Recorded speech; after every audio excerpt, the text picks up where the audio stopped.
Like, I'd be riding around in a rat rod. Oh, no doubt. Yeah, that thing's pretty cool. I drove it before, but man, it's a little different now. He changed a lot about it. Yeah, the new motor is a huge improvement. Yeah. I mean, I know it's supposed to be, what is it, a V6 on there now?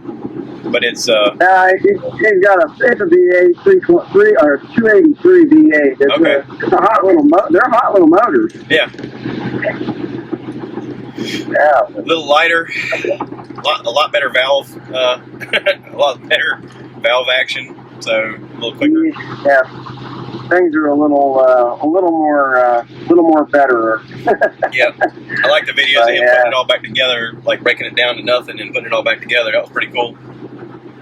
Yeah, I was in the middle of stuff of my own crap, so I didn't get to watch all of those. I only caught bits and pieces, but yeah, I've rebuilt motors like that, so I'm generally Ford guy, but John Deere's and things like that, so I know what I'm doing in that aspect. But yeah, no, I watched him do it on the floor there, and I was like, that's exactly how I do it. Yeah. Just sit on a stool, throw that engine block up on a tire or something, or something that you can flop it around. And I don't know if he had that one in a stand or not, but man, and it works. And there's a lot of naysayers like, oh, you're ruining it. You don't know what you're doing. It's like, he's been doing shit like that since before you were born, and you're going to tell him he's doing it wrong? No kidding. Yeah, a lot of people like that. I get the same crap, Like, you need to have a clean shop to build an engine. I said, man, I built shit out in the dirt. They still run just fine. Yeah, Dad told me he rebuilt a 350 Chevy one time in a Walmart parking lot. Oh, I don't doubt it. They're easy enough, Yeah. I've seen him do the Volkswagen engine rebuild on the kitchen counter. Oh, I don't doubt that either. Yeah, rebuilding Volkswagens are easy enough to just grab a hold of them, pick them up, and carry them wherever you want to go. They're only about 90 pounds. Yeah. Not much to them. And, I never messed with a Volkswagen, but I did a whole assortment of different small engines, and that's pretty small, so I imagine it's no different than anything else. I remember him telling me years ago, the best part is each side's built identical. He said you can break it in half and work on it a half at a time. Right. Yeah. Yeah, that was the nice thing about those. Just flip it over and bolt it on the other way, I guess. Right and left, the jugs are pretty much the same, so. Yeah. I don't know, I see the ugly stepsister still hanging there.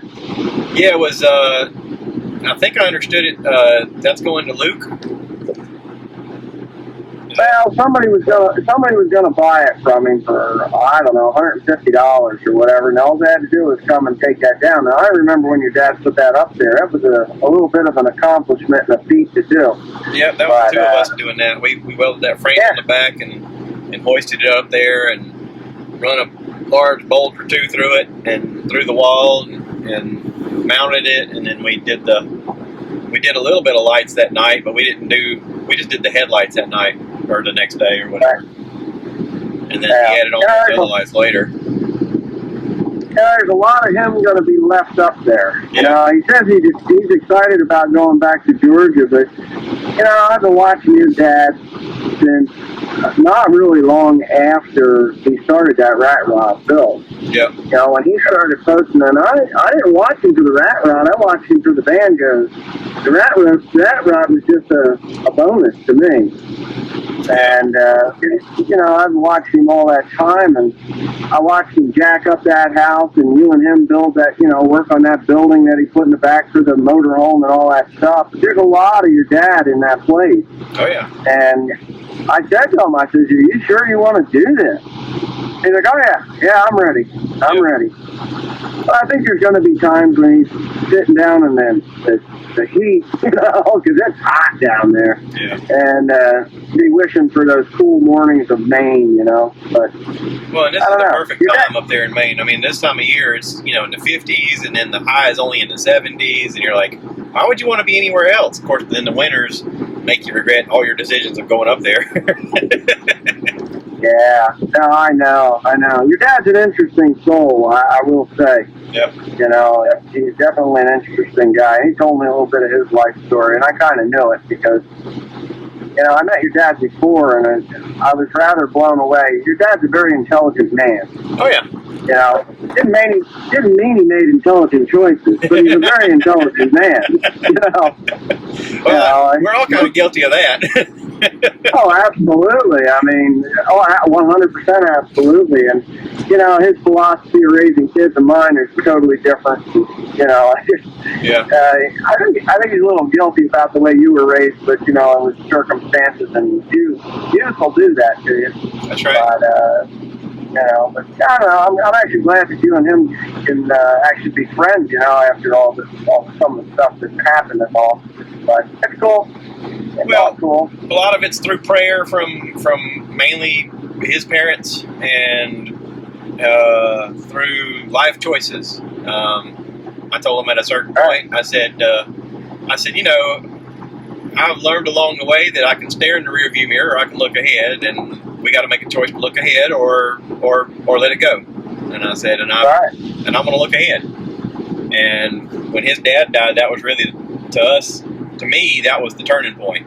That and technology, because he and I talked about the fact that he lived in Maine, and I had 2 boys and a stepson, and I said, I haven't learned the things I need to learn as a dad to teach my boys. I said, other than, you know, that was one of the main reasons I joined the Marine Corps, was because I was like, I got to know man stuff, and like, my stepdad was a poor example growing up. He was a story I'll tell you later, but yeah, right. So I joined the Marine Corps, and I said, you know, I need some black and white in my life. I need to find a firm standing point to start my life in a direction, and that was my beginning. And then when his dad died, like I had a good relationship with his father, and Granddaddy, you know, tried everything he could to teach me as much as he can, but we didn't live near each other, and we didn't spend as much time together as either one of us really hoped we could. And and I told Dad, I said, you know, I'd love to have learned some of the stuff that Granddaddy knew, but you're not around to teach me, and you live too far away from me to just, you know, call you at any time and you show me. And he was like, well, there's this new thing called YouTube, and I'm gonna start making videos. And I'd heard about YouTube at that point, but I didn't. Neither one of us knew what it was gonna be.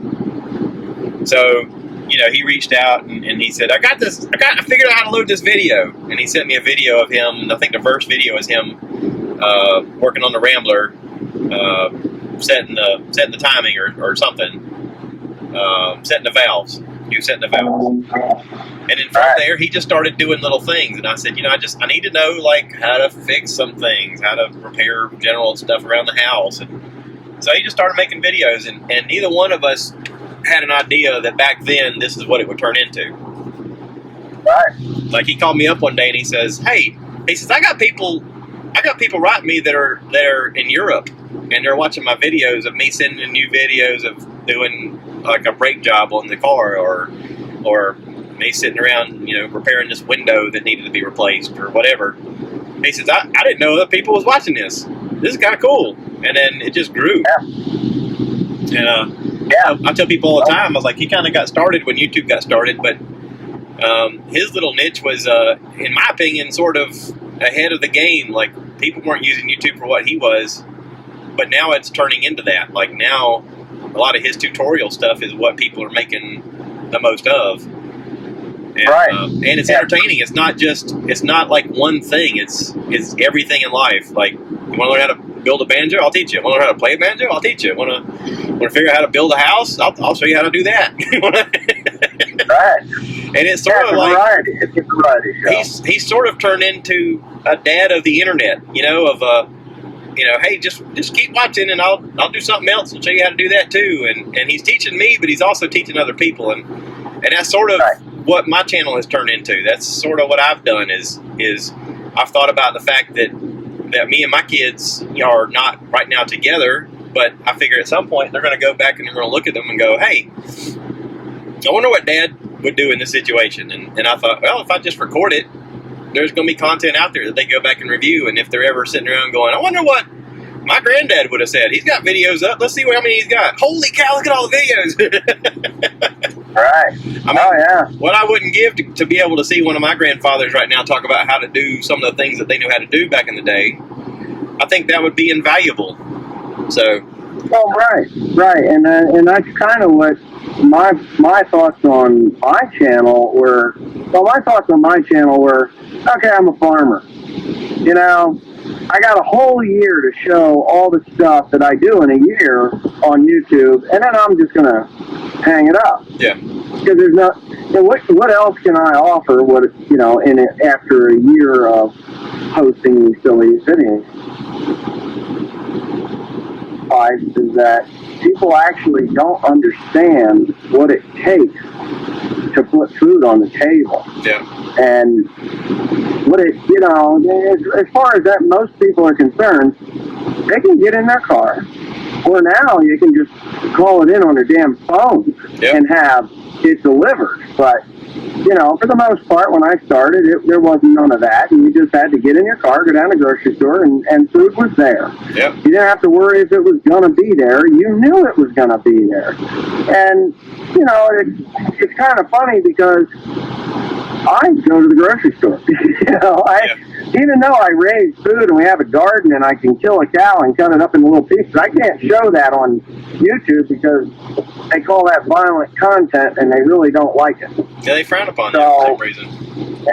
Yeah, I mean, I was raised killing chickens, hogs, and cows. Yeah. I know how to kill chickens, hogs, and cows, get them cleaned out and plucked and put in the freezer and, prepared for that. And I good fresh food, and, that's okay. But the YouTube world or the city folk aren't really prepared to see that. Like, oh, no, I can't see that.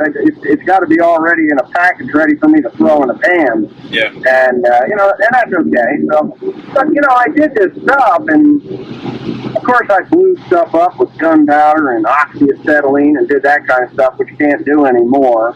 The police actually came to the farm and said, Mr. Pandy, we love watching you do this stuff, but you're teaching terrorists.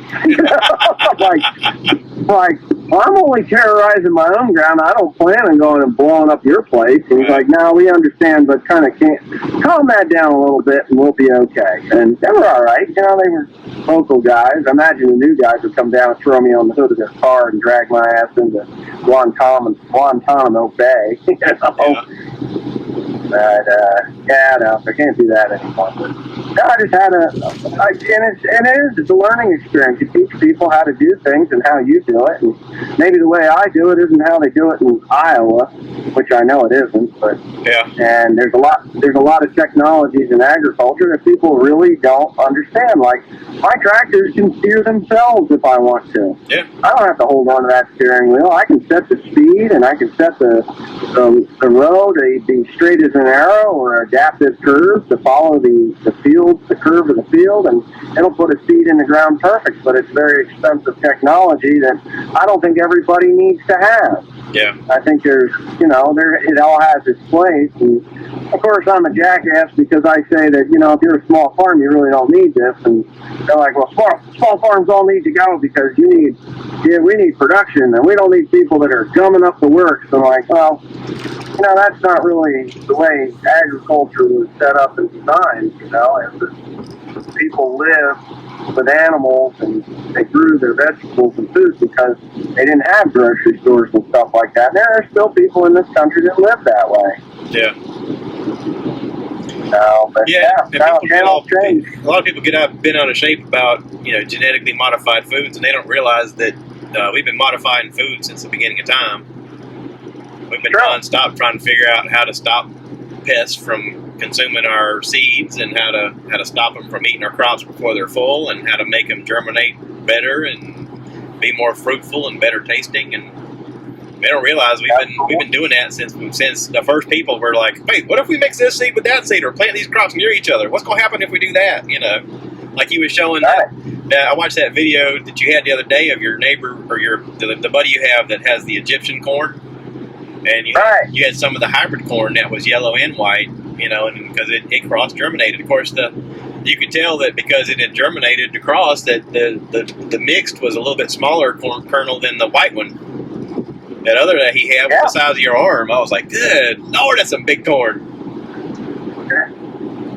But yeah, I mean, I got a buddy of mine that actually works for he's a food scientist that works in agriculture for a company that, like, he gets flown all over the globe to try and figure out how to make certain crops better, or how to make them, you know, more resilient to pests, or, you know, more healthy for people, or how to grow food in areas where there's arid climate or stuff like that. And, you know, there's a big tirade about how certain companies like Monsanto apparently had gotten bad press for supposedly, you know, making people sick from some of the things they had done. And he goes, yeah, but it's all done in an effort to try to make it better for people. He goes, you don't realize how bad it is until you experience what famine is.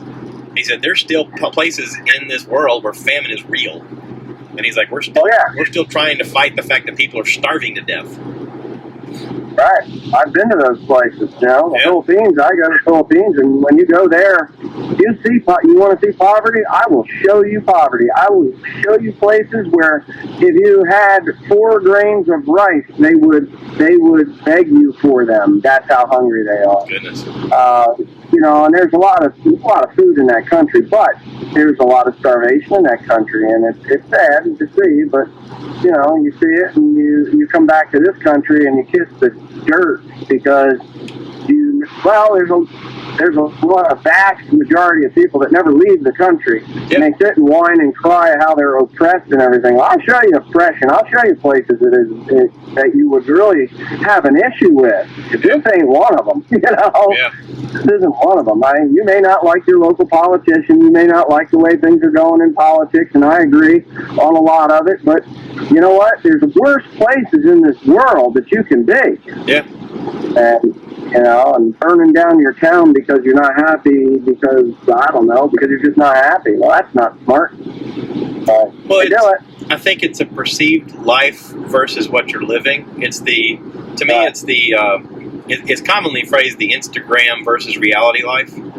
Because on Instagram, people tend to show their best selves. Look, I'm living this great life. Here's the great things that are happening. They don't show when they have heartache or when things go wrong, which I feel like is important to know the full story. That's why, you know, I made a comment to Dad, you know, back a long time ago. One of the things that I liked the most about 63 Impala 2-door was he set his leg on fire, and the first thing he thought was, hey, wait, where's my camera?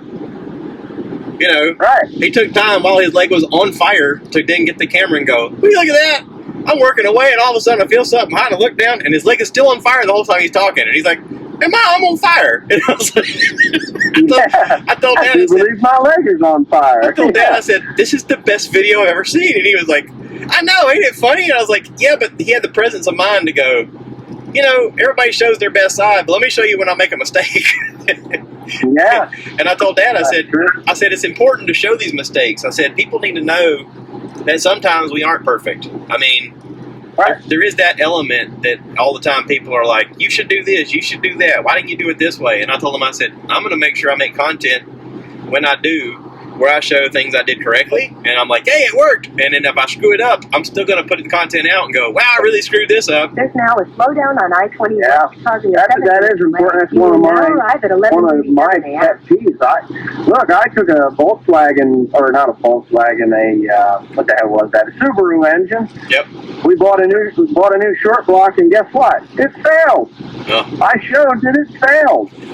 You know, it was my fault. I didn't clean it's got this stupid little pickup screen for the oil pickup, and there was, it turned out to be the sealant that we used, and we didn't clean it out enough, and that silicone sealant went and plugged up the siphon tube.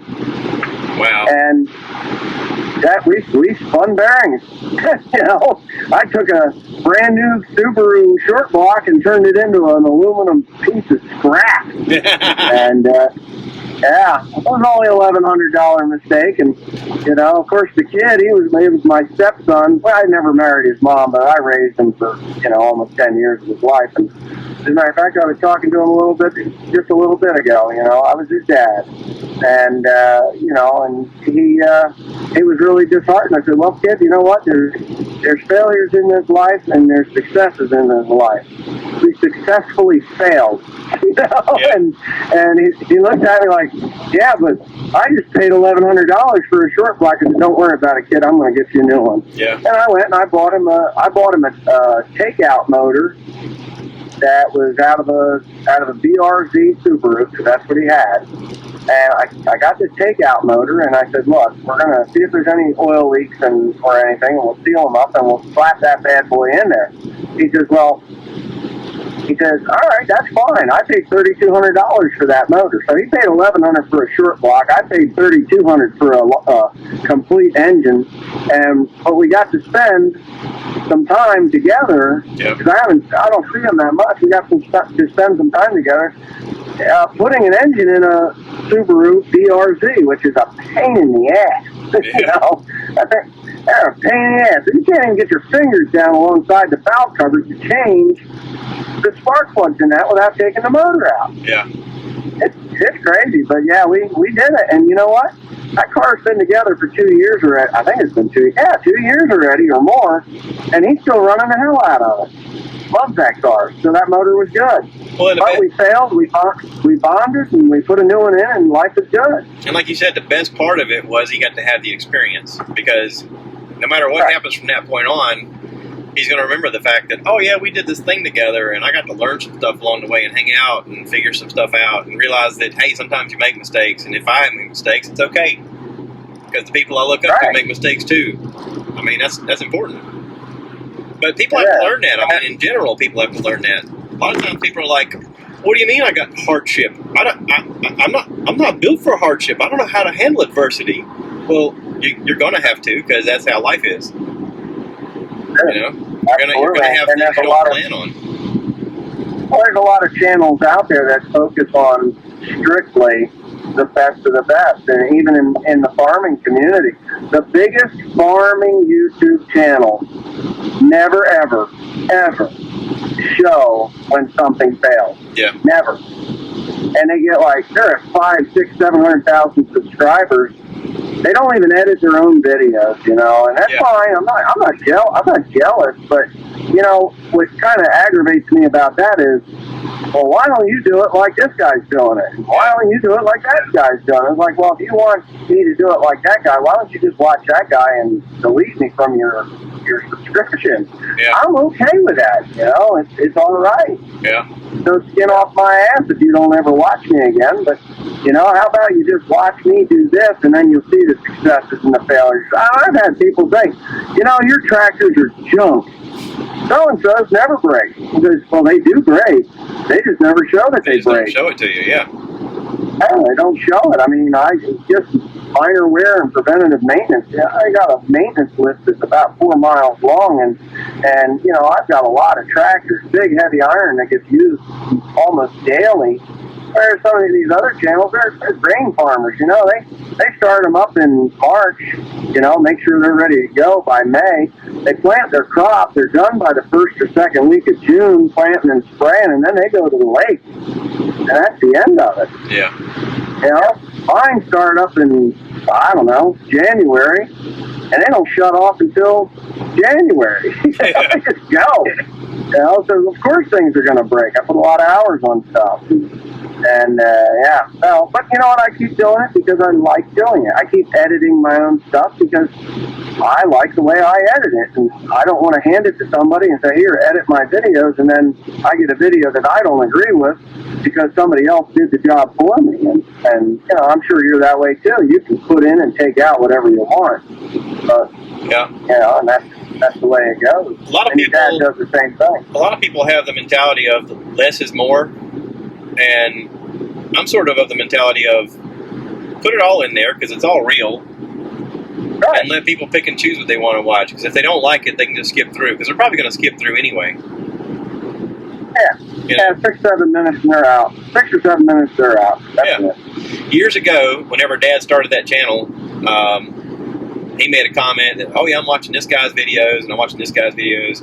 He's like, this one guy, man, he records for like an hour or 2 at a time and posts all of those. And he goes, I can't imagine how long that takes to do. And I was like, yeah, man, that must be something. And I was like, what's his name? This guy down in Florida, VW Darren. and he would literally just, like, he did some body work in his shop there, and he would work on Volkswagens and different cars or whatever, but he mainly ran a body shop. But a lot of times he would turn the camera on and he goes, all right, so check this out. I got this job coming up. This is what I'm going to do. And he would just record the whole thing and leave the camera on. And meanwhile, like, life would happen around him. Like, his wife would come in the shop and yell at him about, hey, did you get so-and-so? I'm going to. Woman, just give me a second. Like, and he'd leave it all in there. And I was like, this is great. And I'm looking at the comments and the stuff, and everybody's into it. Everybody's like, this is great. I love this channel. And then, you know, along the way, you know, we got to be friends with Musty One, and Musty's the same way. I mean, Darren will turn that camera on and leave it on for 3 hours while he's doing a job and just talk about it the whole time. And I'm like, well, yeah, there's an audience for all of this. But also, like, they're not afraid to show you when they screw up, which is, to me, one of the hidden gems. There's this book I read a long time ago. I think Dad recommended it. It's called They Whisper. And it talked about how in life you come across different people that you interact with, and you don't admire those people for the things that they have in common. You admire them for their differences. And it talked about how this guy was, you know, dating different people, and how, you know, they were all nice and they all, like, you know, whatever. But the imperfections were the things they remembered the most, and the things that they thought were the most endearing. And I was like, that's absolutely true. Because if you've got a whole bunch of people around you who are exactly like you, that's boring.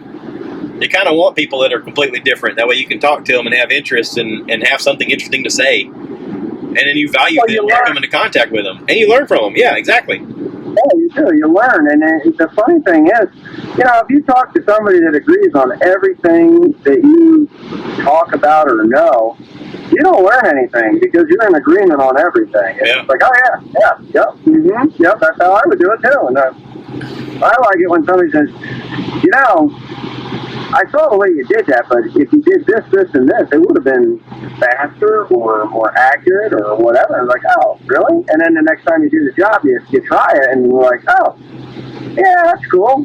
I like my way better. Yeah. or, hey, that worked out really good, and you know, I've done stuff like that. Yeah. Well, you know, I like the friendly debate of information. Cause like you said, sometimes you learn something. But the trick in all of that is not only just being able to talk, but being able to listen. And a lot of people can't do both. Like, some people, they're good at giving you information, but they're not good at taking information. Oh, yeah. Do as I say, not as I do. Yeah. That's yeah. And so sometimes a lot of that. Sometimes that's like a special skill set. Like, I just imagine that in the future, that's going to be something you actually write down on a job interview. It's like, I'm really good at listening. Well, okay. Wow, that's rare. All right, cool. We could use a guy that listens, you know? Yeah. Now, how about doing what we tell you to do? Yeah. Yeah, that's the problem. Yeah, there's a lot of that. I got that even in this, you know, in my business. You know, farming is dangerous, and it's very dangerous. And as safe as we try to make it, there's still that human element that can do something dumb and get themselves killed. Now, I've almost been killed, and I mean, I was stuck in a baler for a while, you know, and yeah, it's a tough deal, and it was totally my stupidity that got me in that position. But you know, when you tell somebody, look, this is how I want you to do it, because if you don't, this could happen. Traffic is improving. And you will now and they're like, yeah, I'm going to do it my way anyway. Yeah. And you come back, and the tractor is no longer sitting upright because the wheel is on its side, and a jack skipped out because they were too lazy to put a jack stand underneath it, and that's a true story that happened. Jeez. And you know, it's like, hey, are you okay? Yeah. And I go, oh, yeah, it was close, because that tire is 1,000 pounds with the rim in it. Yeah. You know, that tire came down and it threw me on the ground. I was like, yeah. I said, you're okay? I said, what in the hell's wrong with you, dumbass? You know, do it the way I tell you to do it. You're going to get killed. Yeah. And of course, they're like, oh, well, don't yell at me. I'm like, no, I told you how to do it, and I can see you didn't. And there's a reason I told you to do it a certain way. So yeah, you may have listened, but you didn't listen to what I said. You heard me. You heard me, but you didn't listen. You know. And but that's, you know, and that's every time I bring some of people on board. Most of them are all family, but every once in a while, I'll hire an outsider, and man, it's like I'm like a dog shitting razor blade every time I send them out, because you just don't know. Are they going to do what they're told to do? Are they going to do it in a safe manner? Am I going to be able to leave this person because they get out of that tractor and they're not supposed to get out of that tractor? And the next thing is the tractor's running and you can't find them and they're in the bale or dead, you know? Yeah. And that happens. I've never had it happen to me, but I've heard horror stories running late nights in the field doing custom work, and where's the hired man? Well, he must have went home. Somebody else jumps in the damn baler, takes off down across the field to keep baling, and son of a gun, there's a weird smear on that bale in the back, and there's a guy in there. Yeesh. It'll bail you up. You won't even know they're in there.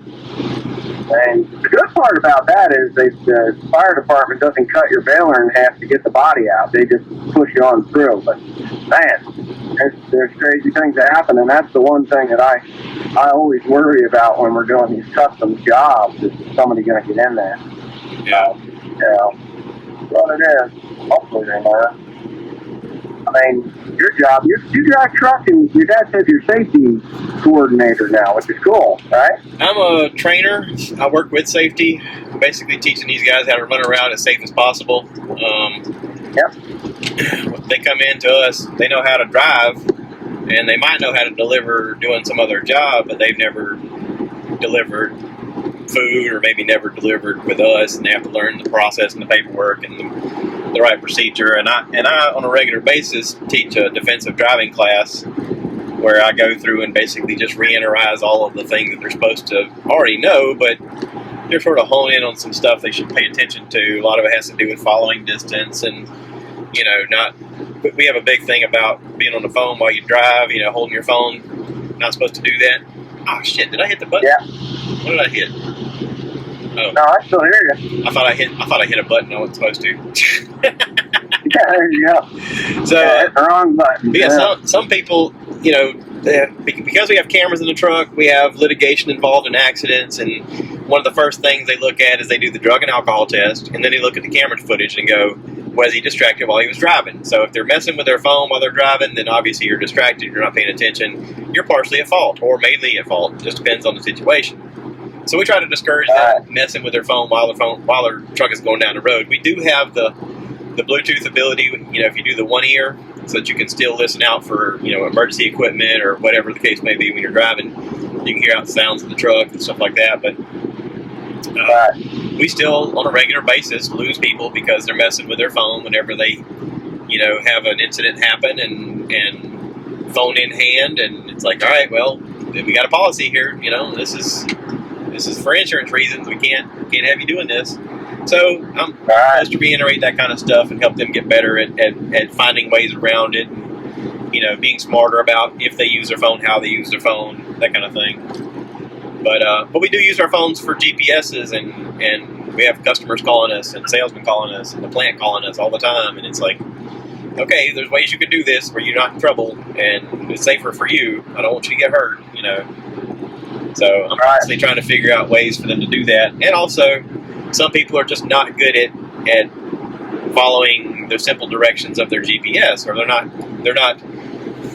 not smart enough to look at their paperwork and go, oh, I need to get some keys before I leave the plant. That way I have a way into this place once I get there.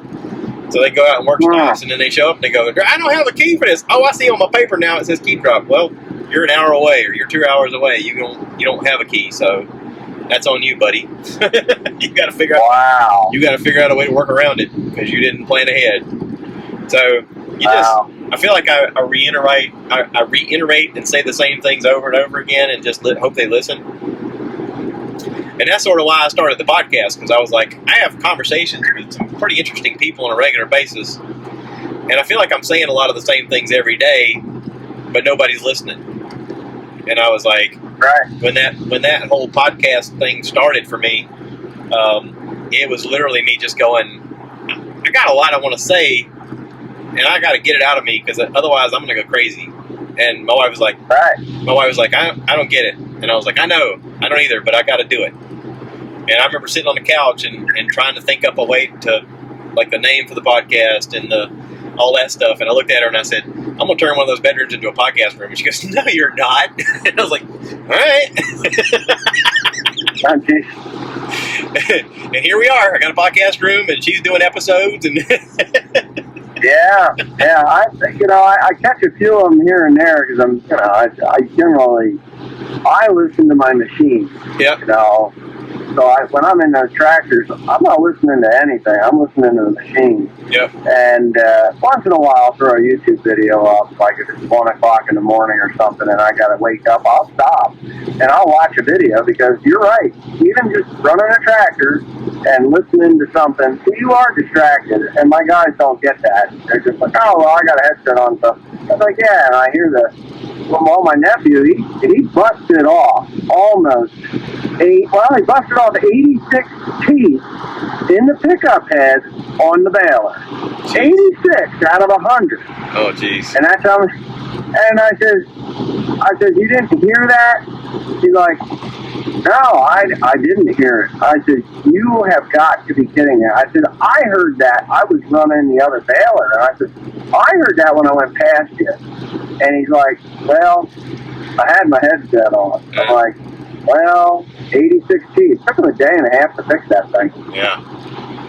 Going for parts. And it just, so I don't even, you have the single ear Bluetooth headsets. Well, these guys, they want to sound deadening so they're not hearing everything. Yeah. Well, he sound deadened it, and they're almost $7 a piece. Eesh. So 86 times 7, it was like, damn, they're just the money. Wow. Not including the hardware and time, other labor, things. and everything else. Oh, yeah. And he's on salary, but still, god damn it, that was expensive. Yeah. Expensive, and they don't get it. And, you kind of. And the other thing is, if you do get harsh on them, they'll quit. Yeah. They'll just say, you know what, you're mean. You're mean to me, and I don't like it. So I'm quitting. I was like, okay. My son Joe, he quit. He just said, you're mean to me. I said, look. I said, there's a reason I'm mean to you. I said, I'm not really mean to you. I said, I need you here at a set time. I don't require them to get there before 9 o'clock, but at 9 o'clock, I want you there. 9 o'clock in the morning for a farmer is late, but we work until 10, 11, and midnight a lot of nights in the summertime. Yeah. So we're still working 14, 15, 16 hours in a day at times, and not every time, but all year long, I want you there at 9 o'clock. And he says, well, I get there earlier, but there's nothing to do. I said, look, you get there at 7 o'clock in the morning. You can grease the hay rake, grease the balers, get the line in the baler, get the more stuff, fuel in the tractors, get everything the way it needs to be so that when we get there at 9 o'clock, there's nothing to do. And I'll let you go home at 5 or 6 o'clock every night because he was complaining he wanted to go home earlier. I said, get here at 7, I'll let you go home at 5, and that'll be it. And he couldn't do it, and he got mad. He was showing up at 10, 11 o'clock in the morning and then whining and crying that we're out there till midnight, 1 o'clock doing the job. I said, look, this is on you. Yep. And there's a lot of people, and he didn't believe me. Well, now he's in Florida right now. He's going to, I think it's MMA, motorcycle maintenance or whatever. I think it's MMA is what the name of it is. It's a motorcycle repair school. It's a tech school, and he's learning a lot. Over the last couple of months, he's called me, and he's like, hey, Dad. He says, I learned a lot on the farm that I didn't really realize I was learning. I said, oh, yeah, like what? He says, well, remember when we rebuilt the engine on the 7410? I'm like, yeah. He says, well, a Harley-Davidson engine looks an awful lot like that diesel. I was like, well, yeah, it's a basic engine. I mean, the mechanics are all the same. And it's just the difference in the heft of everything. And the injection is diesel, not gasoline. But, it's different, but it's similar. And then he starts talking about feeler gauges, and he's the top of every class that he takes. He says, I'm number 1 all the time. He says, because I did all this stuff with you. That's awesome. I was like, yes. That is. It really is. It makes me proud that he did it. And I said, you know, you remember when I had you changing tires and you fought and you fought and you fought with me because you thought I was making you do it the wrong way and you were going to do it your way. It was going to be a whole lot easier. He says, oh, guess what? He says, when I was changing tires, the teacher come over to me and says, did you work in a tire shop before you came here? And he's like, no. Why? He says, I have never but once seen a kid change tires as quickly as you did and efficiently without having some kind of tire experience. He says, oh, well, I worked with my dad on the farm and we change tires all the time. He says, these are tiny tires. These are easy. And the guy's like, well, he says, well, then that's where you gain that skill. And he won the award of being top in that class too. Everything. Good. The one thing he was really kind of struggling with was Honda. And I really wanted him to do Honda because Honda is like the company. Yeah. You want to work for Honda generators, Honda watercraft, Honda motorcycles, Honda this, that, and the other damn thing. Honda cars. You can even go right into Honda cars with the degree that he's going to have, which is he just needs to take a couple more courses at I think it's the car course anyway. It's at a different school, but he's already there. You know, he's already got it. Yeah. But so he was having all this trouble, and I said, look. I said, if I were you, I said, because he was complaining that he was going over on his time. He says, I got to go find my tools and I have to punch in. And I said, well, here's what I want you to do. I said, what do you got? Do you know what you're going to work on the next day? He says, we've got an idea what we're going to be working on. I said, do me a favor. I said, just get a duffel bag and put the tools that you think you're going to need for the next day in that duffel bag and set it behind the toolboxes, because the kids from the class before, they just throw everything in a pile. And it's taken him like 15, 20 minutes to find the tools that he thinks he's going to need for the job. And the jobs that he's doing, they're motors. You know what you're going to need. You're going to need feeler gauges, torque wrenches, down torque wrenches, inch torque wrenches, and you're going to need metric and standard wrenches. I said, just get a duffel bag, an old piece of shit. Doesn't even have to look good. Put the tools that you think you're going to need or are usually using in that duffel bag. And it said that'll cut down your time by like 2/3 because you're still going to have to go back and forth to find them. And he said, oh, okay, I think I can do that. And of course, he didn't have a duffel bag, so he just piled them up behind the toolbox there and walked over the next morning and grabbed them. He passed that class. He got it done in under the book time. You can go under or exact book time, but you can't go over because that's a mark against you in Honda. And he was actually able to pass the class by doing that. And it was all because of these other kids. They're just absolute slobs when they put the tools away. Yeah. So, so I was actually able to guide him to get through his class. And I get to see him today. I haven't seen him since, I want to say October. Yeah, since October. Is that the wedding you're going to? Yeah, well, it's not his, thank God, but that's my nephew's wedding. But he's flying up from Florida to attend the wedding, which is nice. And he ran it. You know, I mean, we all have a parent. I think we all have a parent that we're not happy with some of the things that they did in their life. Well, my parents had kind of looking forward to meeting up with you. You know, I guess you're gonna come up to the house. You're gonna stop by the house, right? You're gonna spend the night, I guess. Right? Well, I was gonna ask if that's okay. Yeah, no, there's a bed there. Your dad slept in it, so you'll be able to sleep there. That's fine. Hey, we're okay with it. Yeah. Hopefully it's a little better deal. I got a flooded basement I got to deal with when I get home. I got a bunch of crap that's got to come out of there. Oh, geez. Because we lost power, and I couldn't get that generator to start. And my wife was like, oh, my God, there's a foot of water in the basement. I said, you know what? There's really nothing down there that was much good anyway.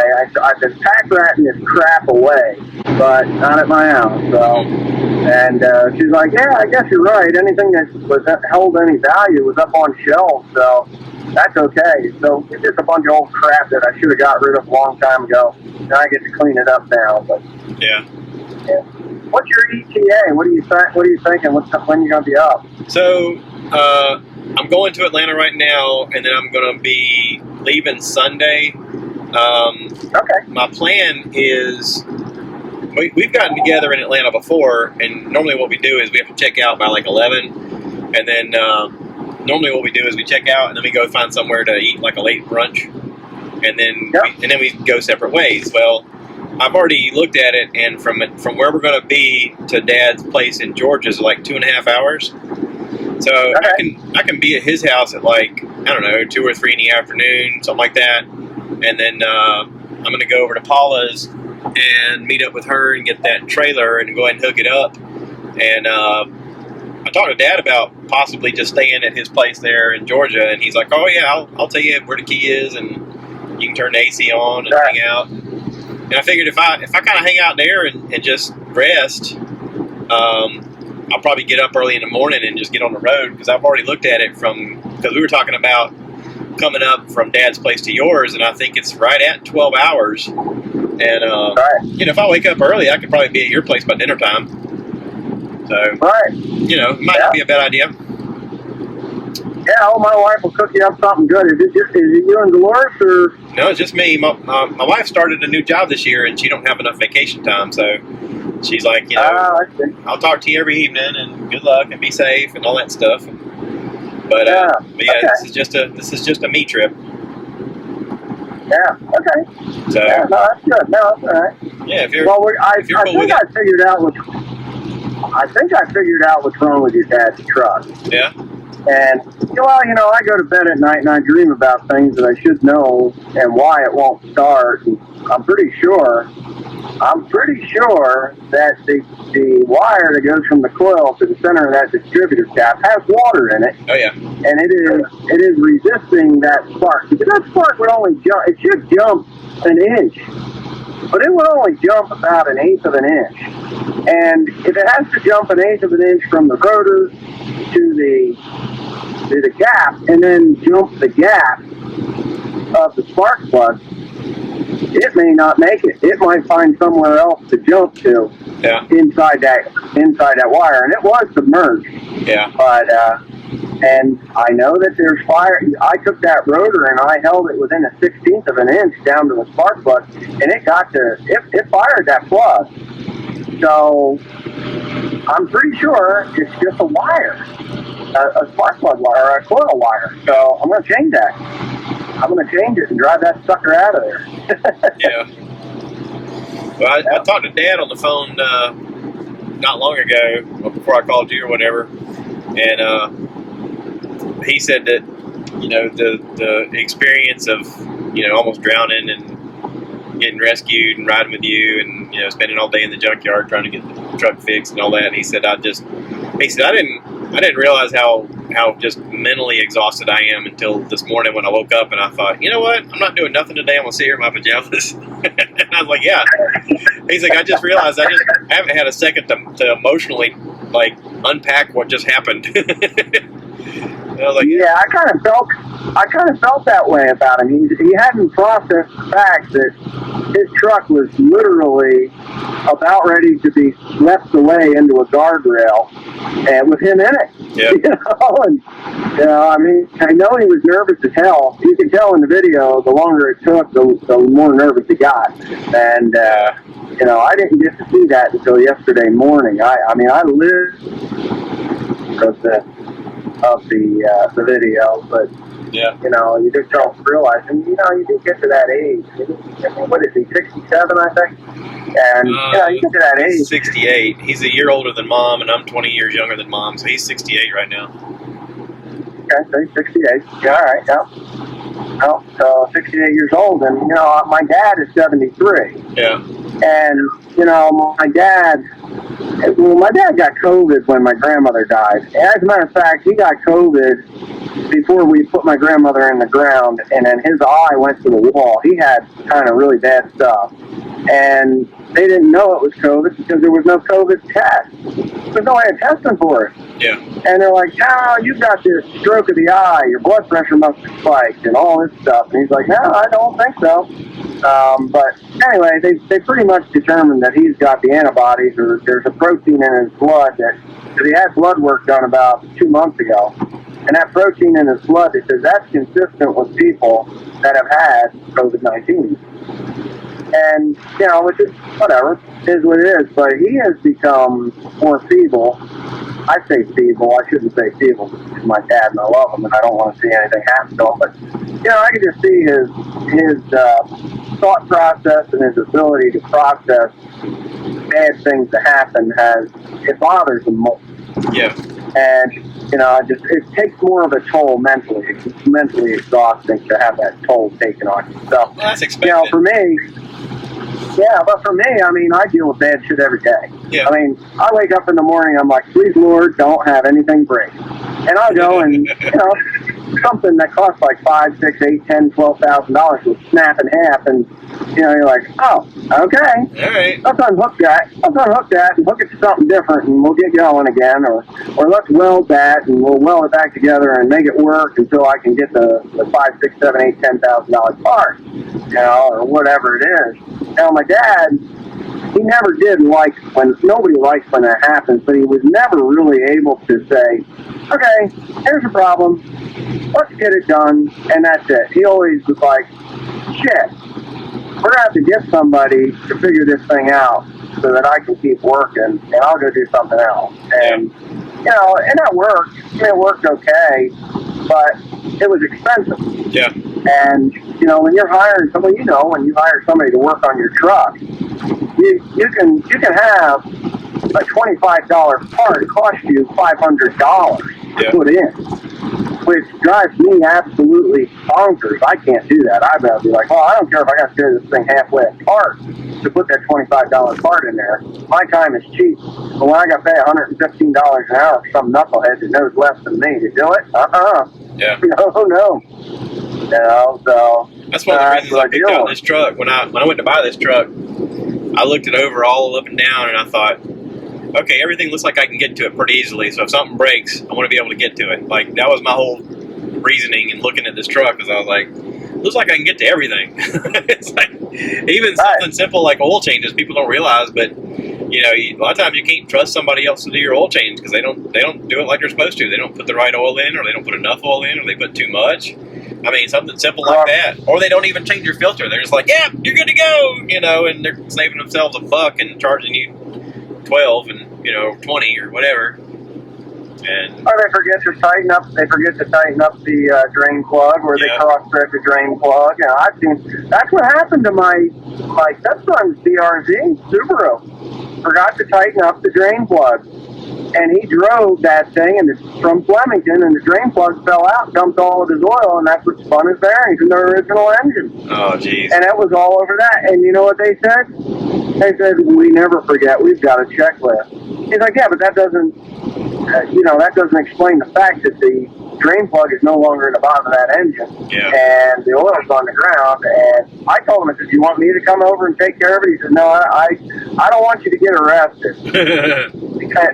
I'm like, well, I'm pretty calm now. You know, I've calmed down in my old age. But when somebody tells me that I'm an idiot and I don't know why that drain plug fell out of there or why that drain plug's gone, well, that's when my temper gets up, and then that's when people may or may not get hurt. You know, but you know, usually once the temper flares, they back down real quick. Well, I guess sir, no sir, I'll see to it that gets fixed, sir. You know, and life gets back on track, and we're all good again.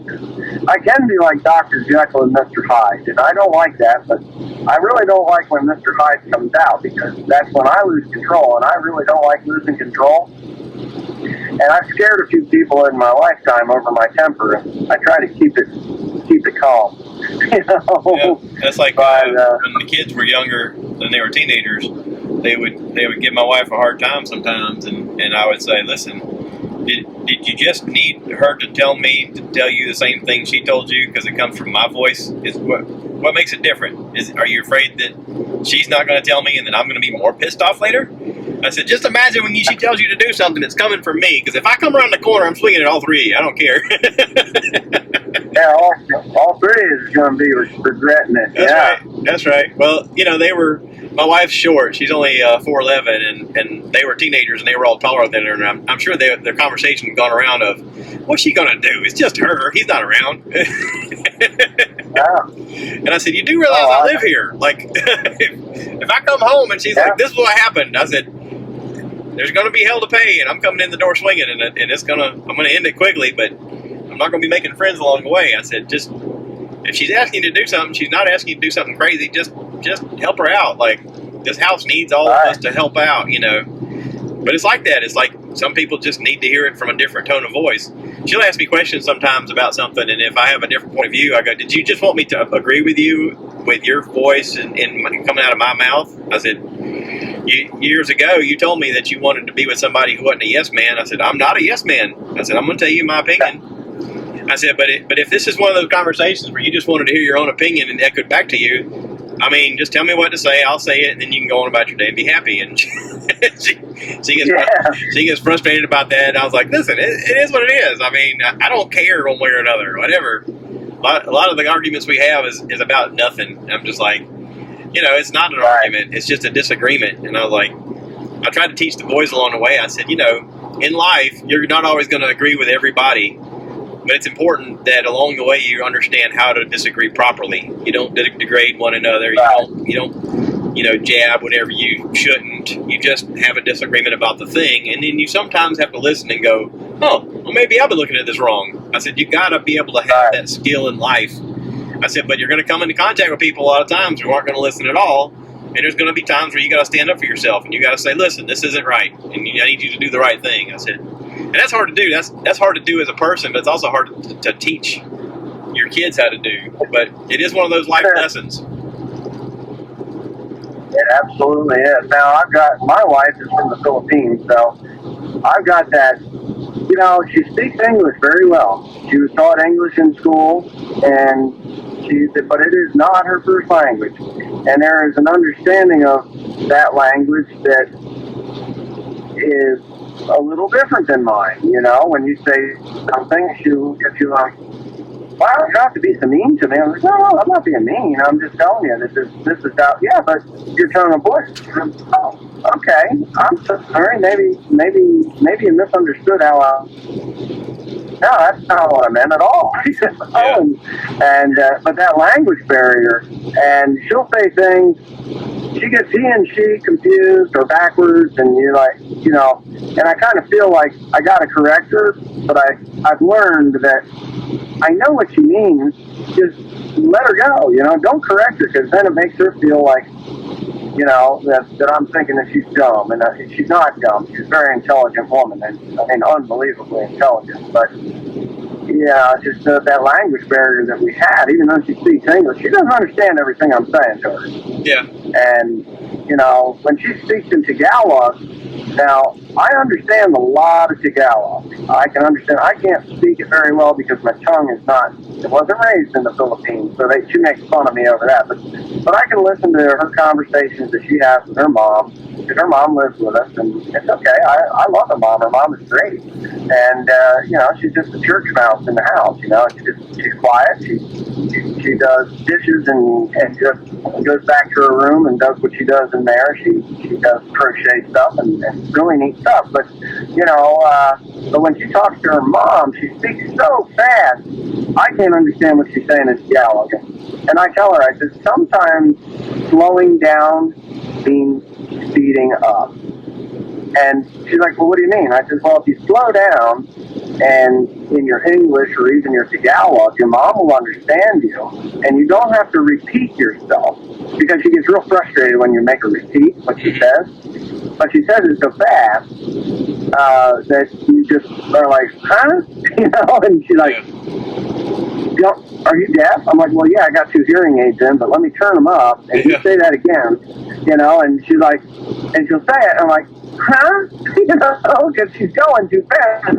She gets her words minced, but whatever. And that's what I said. I said, sometimes slowing down means speeding up, because when you slow down, I understand you on the first go-around, and then I can get going on it, you know, and stuff like that. So she's kind of figuring that one out. She's learning. Yeah. But, you know, I'm learning I mean, I've known her for 12 years. And, you know, we've been married for 3, and she's different than any fellow. She's just to me, she's like a round peg in my round hole. She just fits me perfectly. And I love it. I love it. It's the best relationship I've ever had in my life, and you know, this is the one I'm going to take to the end zone. You know, and which is a good thing. And you know, I don't know, just the way it should be. But anyhow, so are you working or are you driving? What are you doing? I'm driving to Atlanta. Okay. Matter of fact, I'm only about 36 miles from where I got to get off. Okay. I got up, actually I woke up at 3 a.m. and like you were talking about your brain's fixing things. Yeah. My brain was fixing some things that I was like, I woke up immediately thinking about it and I was like, yeah, I got time. Like, I don't have to leave yet. And then I tossed and turned and the more I laid there, the more my brain was like, yeah, but we can go ahead and do it now. And I was like, fine, I'll get up and I'll do it. And shut up. And like I got up and I started doing stuff, and the more I did, the more my brain was like, and we could do this. And I'm like, okay. My wife told me yesterday, because when I got off work Wednesday night, I told her about the truck needing to be worked on, and she had told me she needed me to do some errands, and she goes, you know what, just forget all that stuff, just fix the truck and try to take it easy. And I was like, okay. And I was thinking the whole time, yeah, but I'm going to get this truck fixed, and then I'm going to do all that other stuff and some other stuff that I've been putting off because I have time today, because they actually gave me the day off since I work so late. So I got way more done than I expected to do. And it still wasn't everything that I had thought of. Like, that's what woke me up this morning. It was my brain going, hey, you didn't do this other thing. And I'm like, yeah, you're right. I need to do that. Yeah. So how long are you going to be away then? Up in Maine? So I know you had a wedding or something, right? The wedding is next Saturday, and I'm going to start driving back on that Sunday afterward, the 12th.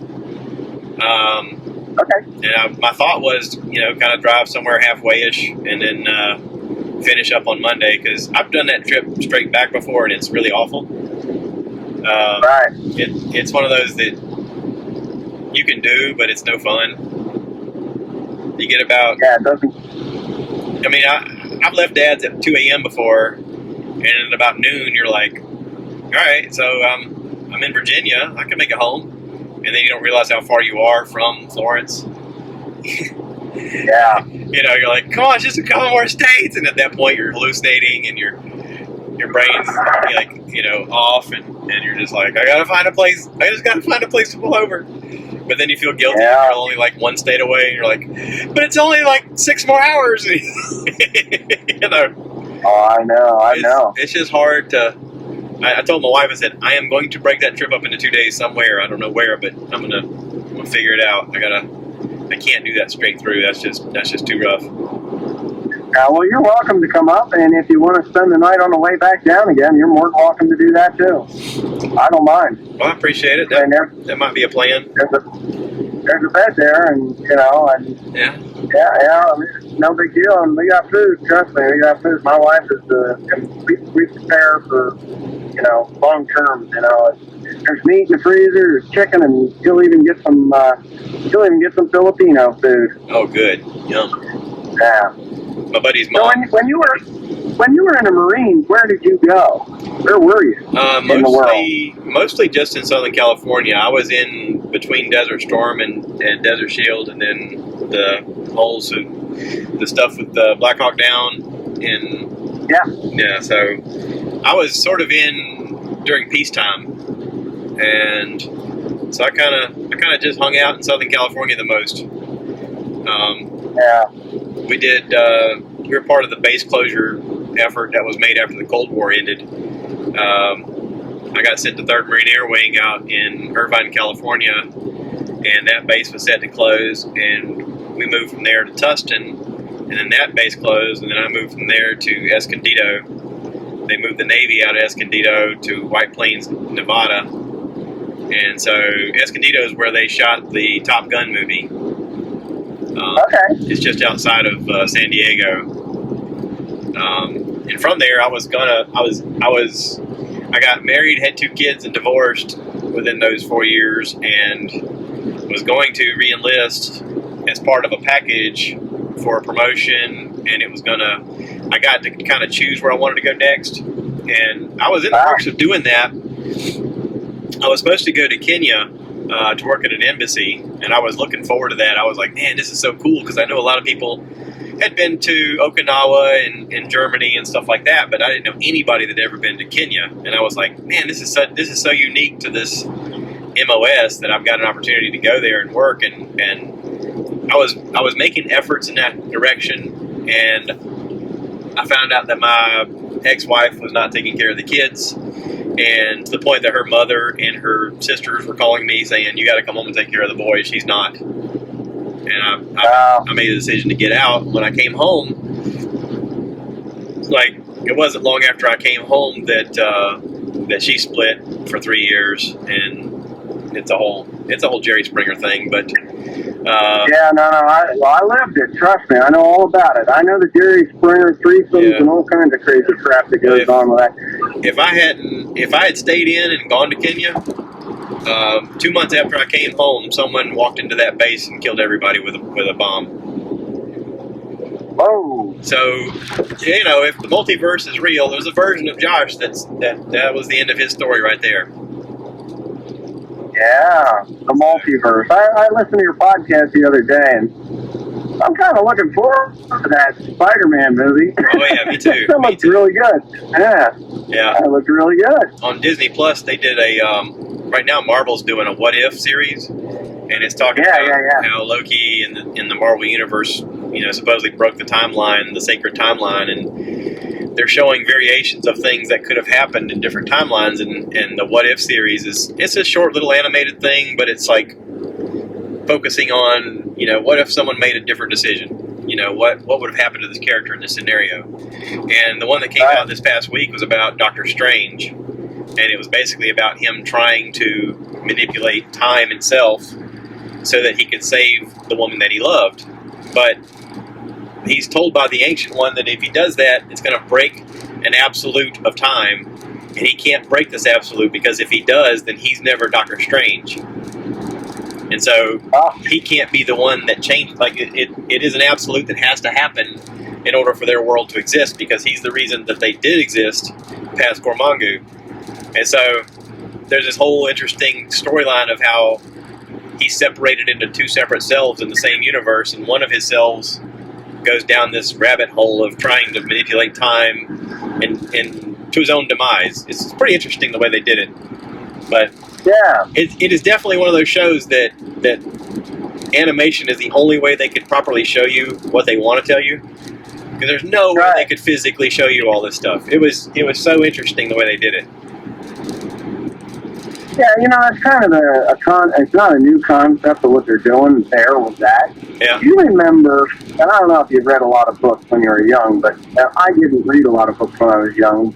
I did read when I was young, but there was an author or a book series where you had a book and it had like 3 stories that you could read within the same book. So you read the first quarter of the book, and then there was like, you could skip a chapter or 2 chapters, and then you would read into that one, and that would take you down one storyline. And then you start all over again, and then you go to the next other chapter in there, and then that takes you down another storyline. And it kind of really is like that. Yeah, I always thought those were really, really cool books. So I thought they were neat. When I was a kid, my buddy Rodney, whose family's Filipino, coincidentally, my buddy Rodney turned me on to it. It's a book series called Choose Your Own Adventure books. Okay. So I think that's what they were. you would read the opening, and then you had to make decisions, and whatever decision you made, you turned to that page and kept reading. So it was really what a lot of video games have turned into now, but this is in book form, and it was really smart the way they did it. Black Mirror did an episode of that where they did it through Netflix, where you choose what the guy's action's going to be, and they basically show you what the results of those actions are. It's very interesting, though. It's a cool concept. I know this is basically, those types of books are how video games developed over time. I watched that.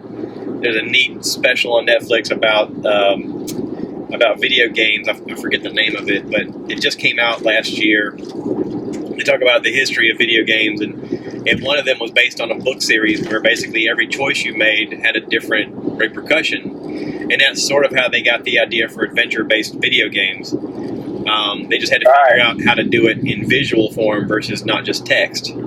So it was cool. It was a cool idea, and I read every one of the books. Matter of fact, we used to make a sort of a treasure hunt out of the thing to find the ones we were missing, because they were numerically in order, and there's certain numbers that were hard to find because they didn't print enough of them, and certain ones were better than others.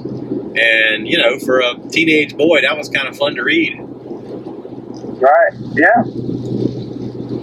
And that got. Well, you know, it's funny that it was like that, because you were only a couple of years younger than me, so we really did have to share those types of experiences. And I was talking with your dad about it today, or maybe it was yesterday or one of those days. You know, I said, you know, there's things that you experience in your life, and things that I've experienced in my life, and things that your dad's experienced in his life, and those things that we all experience, our kids and their kids will never experience. And he looks at me, he's like, yeah, I guess you're right. I said, yeah, how about a telephone booth? You know, you don't see telephone booths anymore, you know? Or a rotary telephone. And I told him about the rotary telephone and my kids, you know, and like, what, that thing's got to be 100 years old. I said, that ain't 100 years old. And I said, well, there's a trick to knowing how old a telephone is. And I reached over and I grabbed it. It was in a store. I reached over and I grabbed it. I said, well, this is an older one. They're like, well, how do you know? I said, because it's heavy. Yeah. I said, the newer ones were lighter. They had a lot more plastic and different types of windings and wires and stuff.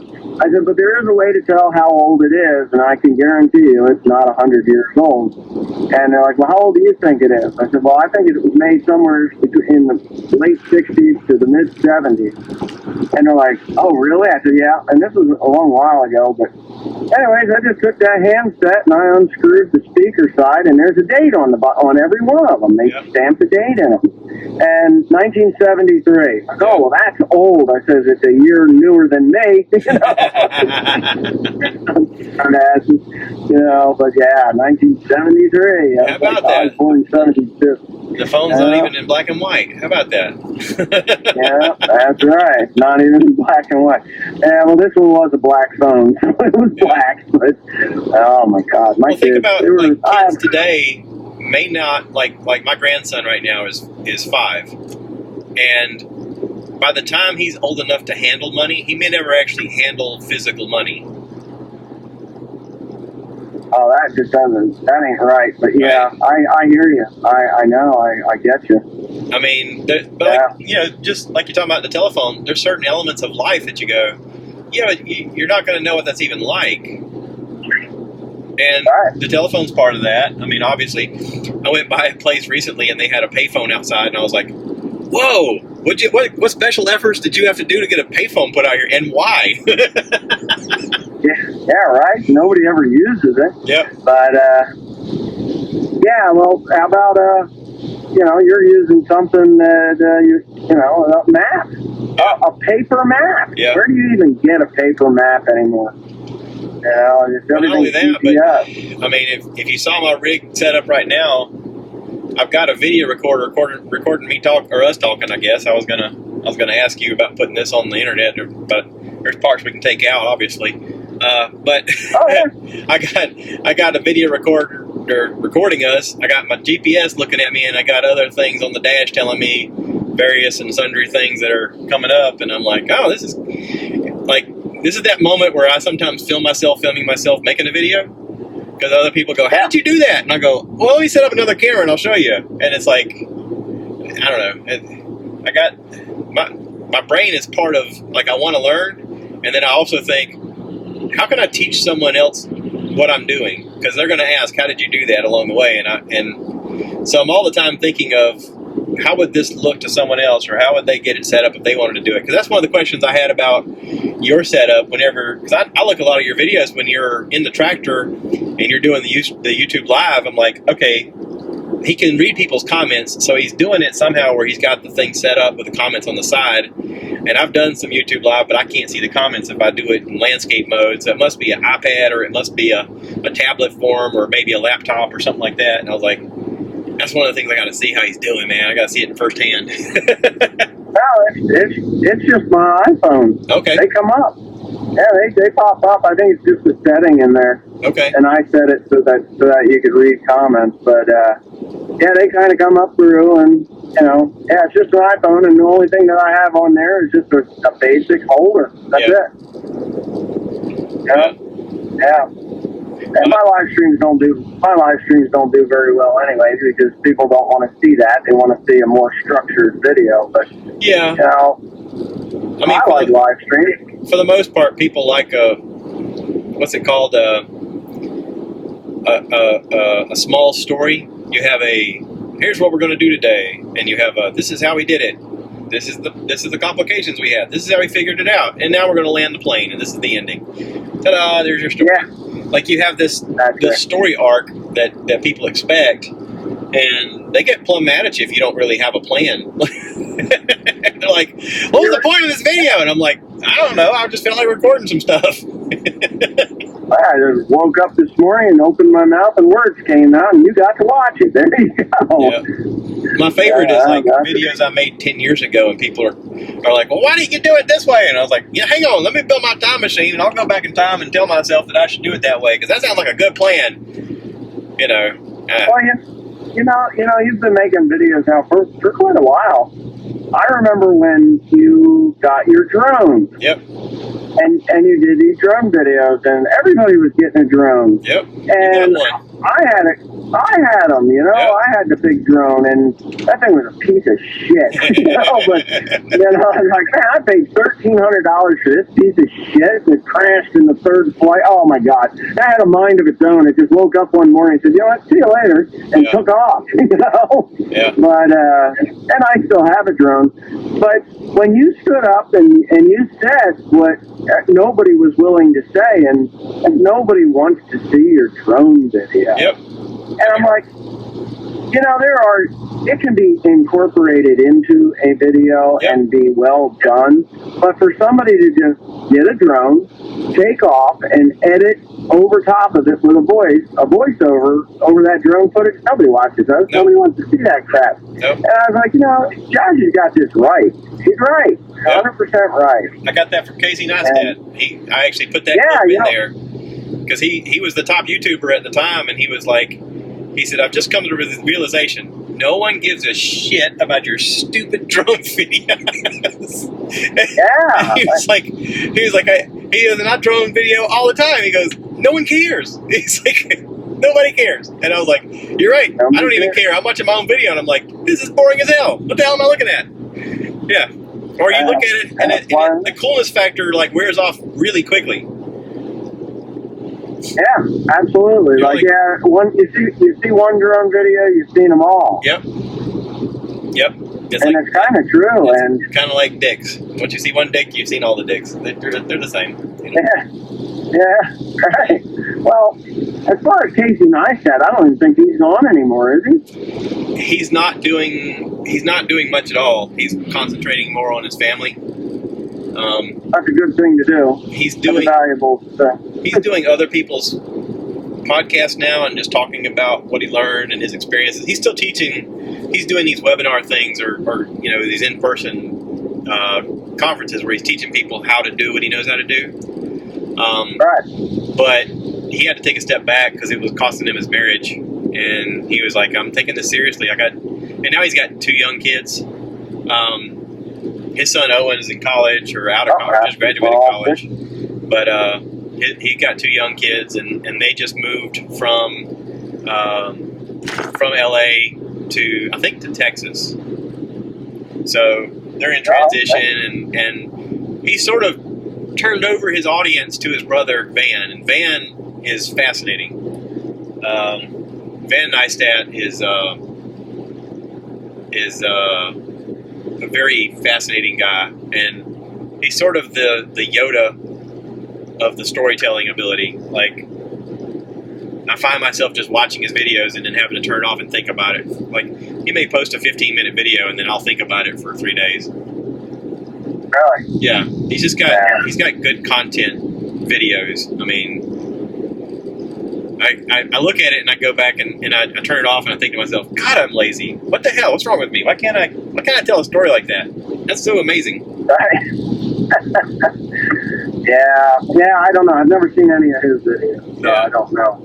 I remember, and I didn't really watch Casey Neistat that much, but once in a while he would do some stuff, and it would be like, wow, that guy's all right, you know, and it was fun to watch. And then, you know, he had some I don't know, ideology, let's say, and I'm like, I don't align with that too well, but, you know, but I still watch his stuff. It's not like, oh, I can't watch him because I don't agree. I can watch anybody, even if I don't agree, as long as the content's good. What made him entertaining to me was his ability to show you how he did the thing he did. So he would show you in video sometimes. He's like, so I made this running video, and this is what I had to do it. And like, he would show you running, placing a camera, making sure it was in focus, asking somebody to watch it. He would run away and then run back to it, and he would do that like 50 times in the day just to get a 30-second clip of him running around the city. And I'm like, yeah, you spent over 3 hours running and running around and doing all this stuff, and then I was thinking about all the editing he had to do to make it, and I was like, holy crap, just the extent of stuff you had to do to get this little bitty video. He's working, you know, he was working every day from dark to dark, and to make a 5-minute video. Right. And you're like, Jesus. Yeah, well, Christ. I did some of in my earlier videos, I would do a lot of those shots where you get out, you set the camera up, you make the pass, you turn around, you come back, you grab the thing, you move it over to another area, you make that shot, and you do that. It's time consuming as hell. And, you know, and then my problem was that YouTube would reject it because there were too many breaks in the video. And it wasn't that it was YouTube, it was that my upload speed was so slow, and the breaks in the video would trigger it to kick it out. And so I just couldn't do it. I found myself shortening the video, because if you had 25 breaks in a video to do what you were attempting to do, and the video was 10 minutes long, because let's face it, when we started YouTube, it was 3 minutes, then it went to 5 minutes, then it went to 10 minutes. Now it's like, if you want to do 20 hours of video, you can put them up there. Yeah. And it wasn't always like that, and it was a pain in the ass to get things to upload to YouTube. We just have to take like 3 or 4 steps. It's easy now, but when it was before, it was a pain in the ass. But you know, I was like, when I first started, I was like, man, I got to do all these things just so I can put up a 3-minute video. Yeah. And you know, but it was fun, and actually, I think now I've got my internet provider is a cable company now, so I think I could probably do that again. But my problem is I got time restraints. I mean, maybe if I had lots of time to do it, I can't do those shots like I did. And you know, if you've got more time on your hands, you're better people. Yeah. You still there? Did I lose you? And you know, I don't know if you ever. I don't think you ever put music in, did you? A little, but it became complicated for a long time, and now they're starting to make it to where you can do it again a different way. But you know, it's just a lot of it's just deciphering what you're allowed to do, and then you got to put it through a filter and a process, and it takes time. And sometimes I have to set it up and then just leave it doing its thing overnight and hope that it doesn't shut itself off, till the morning. Because sometimes it just goes, yeah, this is taking too long. I'm just going to shut myself off. You're like, wait, no, don't. Even if you set all your computer settings to keep recording or keep editing or keep on, it'll still at a certain point just go, yeah, I'm tired. This is a lot of work. It's like, come on. Yeah, that's what. Yeah, about usually within like a minute of being ready to go, to be up, and it'll shut off. That's what was happening to me. It's like, what the hell? I just waited for 4 hours for this thing to render, and then it shuts down within a minute or a minute and a half of rendering for to upload. Yeah. And all that stuff aggravated me. Just not doing that. Yeah. It's what it is. But, I'm doing this because my living is agriculture. Yeah. I do this for fun. I do make money on it. I mean, I'm not going to lie. I make damn good money on YouTube. I'm not going to lie about that at all. I have 2 homes in the Philippines, me and my wife do. And they're paid for by YouTube. Sweet. And the people my family over there, my wife's family over there, they're like, you paid for this on YouTube? And I was like, yeah, I did. And they're like, wow, that's amazing. We couldn't pay for this with all of us working a full-time job forever. Yeah. And you did this on YouTube? And they're watching my YouTube channel, and they're like, wow, people watch this shit? Yeah. I was like, yeah, there are people that watch this shit, and I get paid to do it. And then Donald Trump got elected. And when Donald Trump got elected, I think Donald Trump is a bit of an arrogant bastard, I really do. Yeah. I liked a lot of the policies he did, but, as a person, I don't think we'd be good friends. No. I would like to meet him. I think it would be cool. But, and of course, we only see what's on TV, and right. It's no different. It's no different than my YouTube channel too. I show what I want you to see, not what and that's the same thing with the media. They showed you what they wanted you to see about Donald Trump, and a lot of people formed an opinion about the man that was, maybe there's some truth to it, but nowhere near as bad as what they were portraying. But I was vocal about the president, and YouTube did not like that. And I'm shadow banned. I get 0 growth from now on. Nothing. It's like nothing. I'm at 144,900 and some odd subscribers forever. And forever, over a year, because I get 0 growth. And it's not that the channel is, it's not that people don't subscribe to it. I get on a daily basis emails, text messages, instant messages. Hey, did you quit YouTube? I can't find you anymore. Or my subscription, I got unsubscribed from you. One day I went on and looked at my YouTube channel, and I had 145,000 subscribers. And then I'm down to 139,000 subscribers. And I was like, what in the hell happened? Yeah. Well, YouTube sent me, I called them on it. I'm like, what is going on? You just took 6,000 subscribers from me, and I want to know why. And I didn't hear anything, so I called them again, and they're like, oh, well, those were inactive channels. I was like, you took 6,000 inactive channels off that 6,000 inactive channels? So I called up some of my other YouTube buddies around the world, I'm like, hey, George Saunders, did you lose any subscribers? He's like, oh, why? I'm like, he's in England. I call How Farms Work. Hey, did you lose any subscribers? He says, yeah, we lost like 25, and they said that they were inactive channels. And I was like, oh, okay. A lot of the channels that watch him watch me too. Yeah. But I lost 6,000 subscribers. Yeah. And, so it was like, here's a big old slap in the face. And what that does is it takes away your standing in the YouTube community. Yeah. Because there was such a drop in subscriptions that they don't even promote that channel at all. Wow. So, and that's what happened, and that's where I'm at. Now, I had a guy, Outdoors with the Morgans. He saw me out of the farm show, and he's like, hey, he said, I know you, you're OneLonelyFarmer. He said, I'm like Morgan, Outdoors with the Morgan. I was like, huh. I said, I've seen you before. I said, I don't know that I watch your channel, but I don't watch too many channels anyway. But he's like, yeah.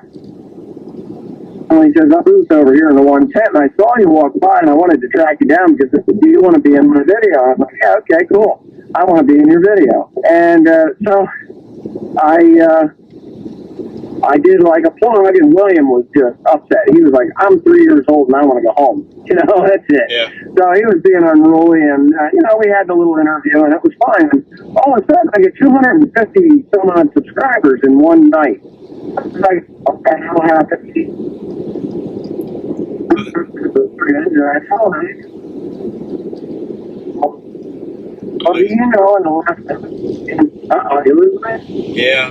I'm in Atlanta. I got a good signal. I don't know. Yeah, it happens. Well, I'm in the middle of nowhere on Route 87. So. Yeah. But, yeah.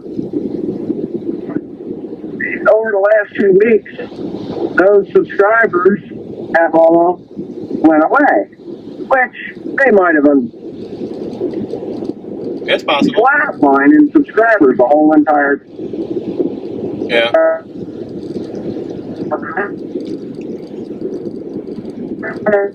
In August, my channel isn't for everyone, and I understand.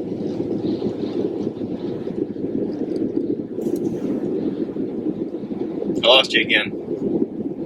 Okay. Oh well. Yeah, I'm in the middle of nowhere. I'm in New York. Uh-oh. I'm down with the Hudson. Hey, I'm going to tell you how to go so you get to your dad's without crossing any weird.